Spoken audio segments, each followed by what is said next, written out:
महाभारत आदि पर्व अध्याय 3 भाग 4। उतंक तथास्तु कह के उस घोड़े पर चढ़कर उपाध्याय कुल में लौट आया।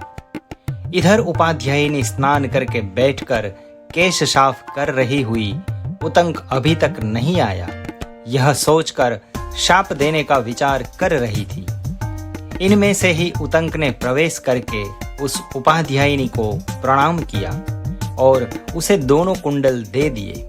उपाध्यायिनी उतंक से बोली, है उतंक, तुम ठीक समय और ठीक स्थान पर आ गए हो। है वत्स, तुम्हारा स्वागत हो।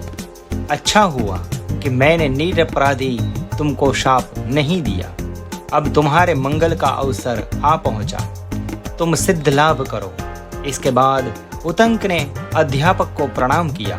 अध्यापक उससे बोले, बेटा उतंक, तुम्हारा स्वागत हो। तुमको आने में इतनी देर क्यों हुई? उतंक ने उपाध्याय को उत्तर दिया, नागराज तक्षक ने इस कार्य में विघ्न डाल दिया था, अतः मैं नागलोक गया था।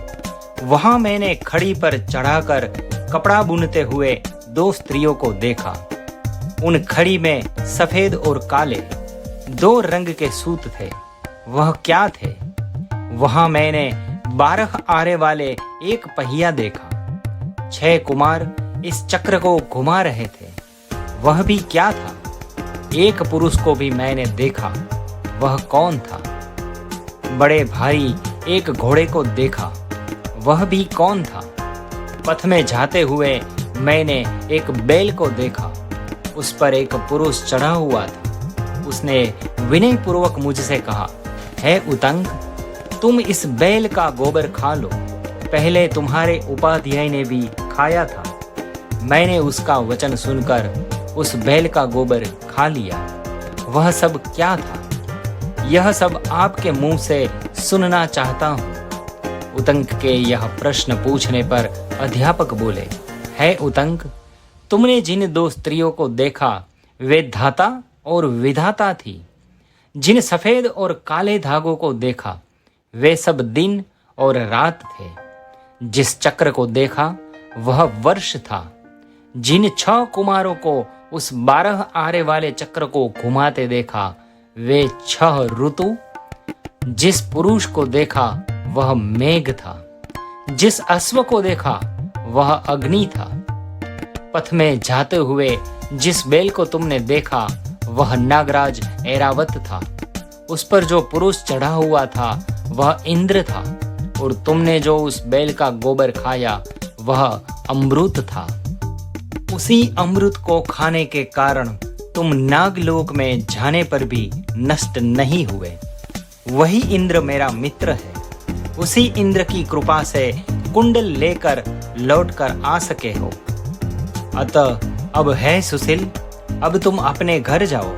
मैं तुमको अनुमति देता हूँ। तुम श्रेय को प्राप्त करो। वह उतंक उपाध्याय से आज्ञा लेकर तक्षक पर नाराज होकर उससे बदला लेने की इच्छा से हस्तिनापुर को चला गया। विप्रों में श्रेष्ठ उतंक बिना विलंब हस्तिनापुर जाकर महाराज जनमेजय के निकट उपस्थित हुए। इससे पहले तक्षशिला के प्रदेशों को जीतकर लौटकर आए हुए शत्रुओं पर अच्छी तरह जय प्राप्त करने वाले होने पर भी स्वयं शत्रुओं से अपराजित उस जनमेजय को मंत्रियों के द्वारा चारों ओर से घिरा हुआ देखकर उतंक ने पहले उनको यथाविधि जय प्राप्त करने के लिए शुभ आशीर्वाद दिए और फिर उत्तम शब्दों से युक्त वाणी से समय के अनुसार वाक्य इस जनमेजय से कहे, है श्रेष्ठ राजन, इस करने योग्य कार्य में अपने कर्तव्य का पालन न करके तुम बालक के समान दूसरे कार्य में लगे हुए हो। उतंक से इस प्रकार कहे जाने पर प्रसन्न आत्मा वाले महाराज जनमेजय विधि पूर्वक उसकी पूजा करके उस मुनि से बोले, मैं इन प्रजाओं का पालन करके मैं अपने क्षत्रिय धर्म का पालन कर रहा हूँ। हे द्विजेंद्र, मुझे बताओ मैं क्या करूँ? मैं आज तुम्हारे वचनों को सुनना चाहता हूँ। नृपश्रेष्ठ जन्मेंजय के द्वारा इस प्रकार कहे जाने पर पुण्यशीलों में श्रेष्ठ द्विजोत्तम उतंक ने उन अन्यून बल वाले महाराज जन्मेंजय को राजा के द्वारा जो कुछ किया जाना चाहिए उन कार्यों को बताया। हे श्रेष्ठ महिपाल, जिस तक्षक के द्वारा तुम्हारे पिता की हिंसा कर दी गई थी उस दुष्टात्मा सर्प को उचित प्रतिफल दो। राजन, इस विधि दर्शित कार्य को करने का काल आ पहुंचा है, ऐसा मैं मानता हूं। अतः तुम्हारे उन महानुभाव जन्मदाता पिता का जो अनिष्ट हुआ है उसका बदला लो। उस दुष्ट अंतर आत्मा वाले तक्षक के द्वारा तुम्हारे निरपराधी राजा काटे जाकर व्रज से मारे गए, वृक्ष के समान मृत्यु को प्राप्त हुए। जिस सर्पों में अत्यंत नीच तक्षक ने बल और अहंकार में भरकर जो तुम्हारे पिता को काट लिया था, वह उसने बड़ा ही अनुचित और पाप का कार्य किया और राजवंश के रक्षक देवों के समान अद्वितीय महाराज परीक्षित को मार डाला तथा उस पापी ने तुम्हारे पिता के प्राणों को बचाने के लिए आते हुए काश्यप को भी बीच रास्ते में ही लौटा दिया।